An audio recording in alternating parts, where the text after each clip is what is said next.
What's up guys, the Lazy Gold Maker here. Today I'm gonna take a step back from specific methods and I'm gonna talk about something a little bit more fundamental to how you make gold in World of Warcraft or in any other game for that matter. And it's a little bit of a focus on what you're actually trying to optimize. So obviously when you're doing gold making, your goal is to make gold. It's to make the number go up.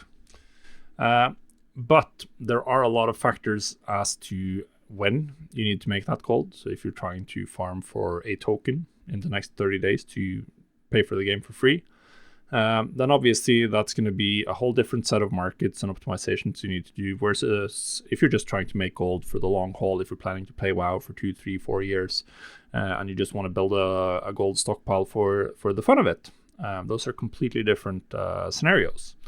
And also the scenarios might be impacted by where you are. Are you just starting out with World of Warcraft or just starting out with gold making? Then you're not going to have that much gold, and that's going to impact what markets you can enter and what markets you should enter. Now, the main thing you want to do always is to get the highest return possible on whatever is the most limiting factor.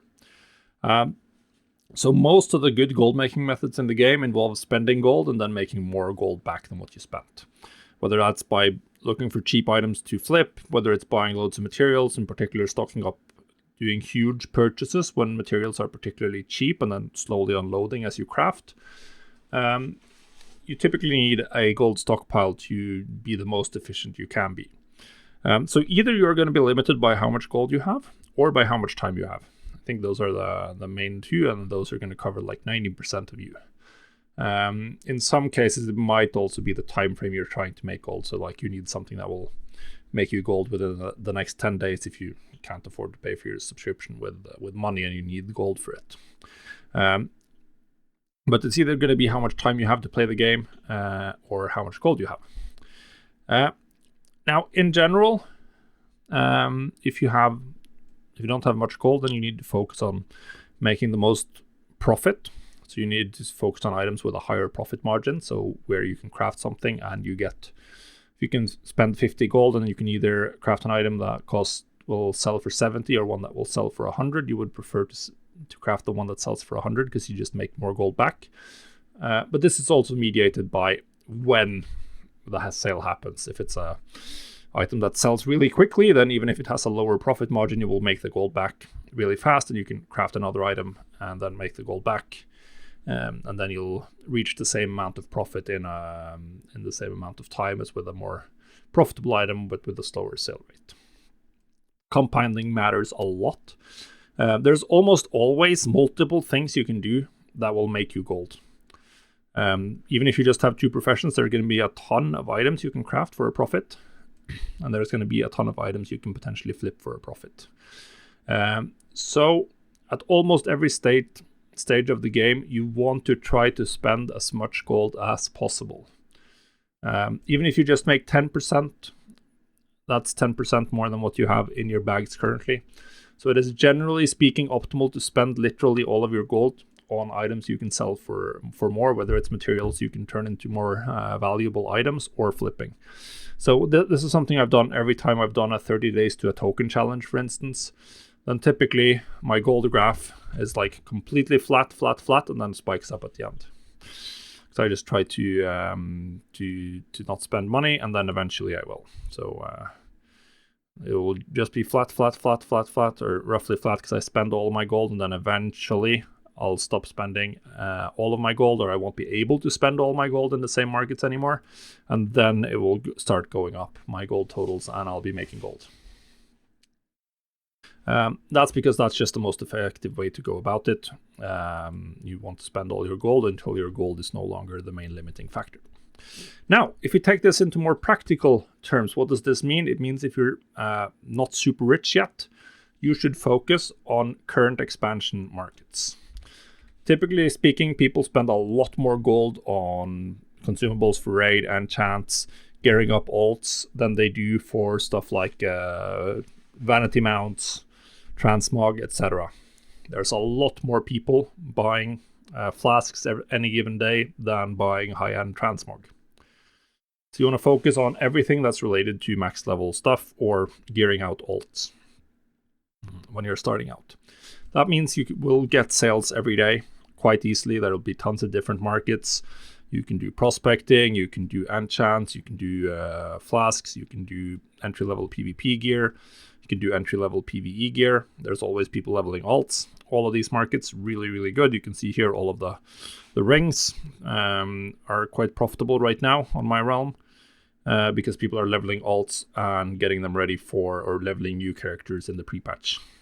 So even if these aren't super high item level, the moment you hit level 85, they are a guaranteed really nice boost, and they're not super expensive. So a lot of people are buying these. Then eventually, once you get a little bit more gold, you can dip your toe into markets that have higher profit margins or significantly higher profit per hour. So if you're flipping transmog, for instance, you can make an incredible amount of potential gold per hour, but transmog requires you to have hundreds of items up for sale. If you want to see consistently get a sale every single day, then you need to have hundreds of transmog items. The most expensive transmog items are really, really expensive. If we just look at the epic on the auction house here, we have like T-Boo's Blazing Longsword for 80,000 gold, super rare transmog sword.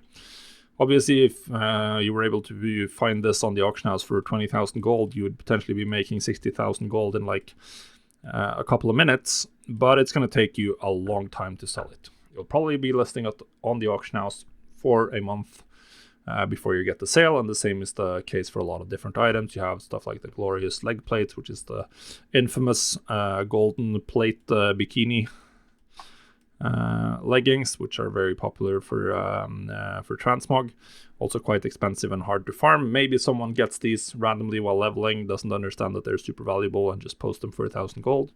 You're still going to be listing these for a long while before they sell.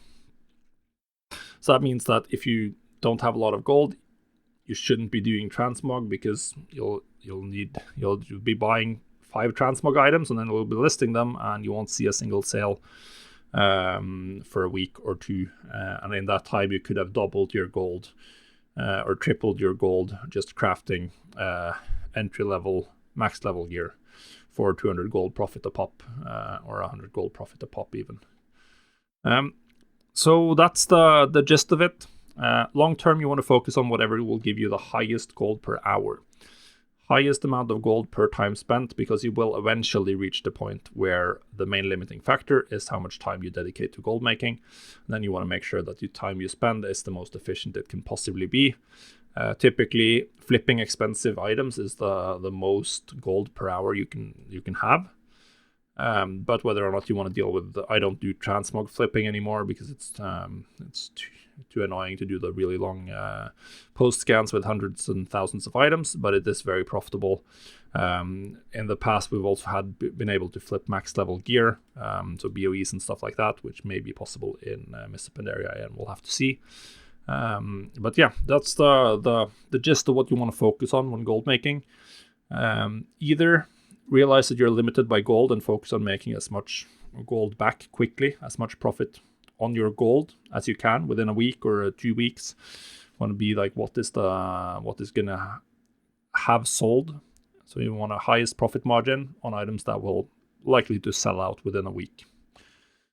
And then eventually you want to just focus on whatever is the highest gold per hour you can do, which obviously you can calculate for crafting, or you can estimate it for flipping markets. Yeah, that's it. Hopefully this was interesting.